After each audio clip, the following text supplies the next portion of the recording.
Gaur, kongresuan, eztabaidatzen da eutanasiako legeen eztabaidari hasiera ematea.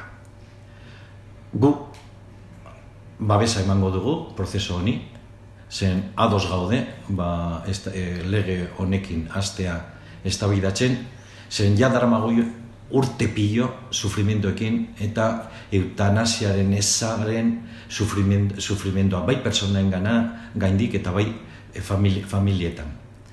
Baita ere, orain arte, debekatua egonda, zigortua egonda laguntza emateari eta horregatik ezinbestekoa iruditzen zaigu egoera hau aldatu behar dela.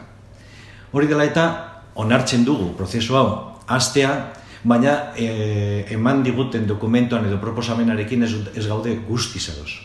Aldaketa batzuk sortu behar dira. Horien tartean, importanteena egin behar duen aldaketa da 153 artikuloa, nun Kodigo Zibilek zigortzen du eutanasiari laguntza, salbuespen bakarra jarri dute medikoei edo erizainei salbuespen bakarra laguntza ematen bada. Guk proposatzen duguna da edozein persona dauka eskubidea laguntzeko eutanasiaren aurrean.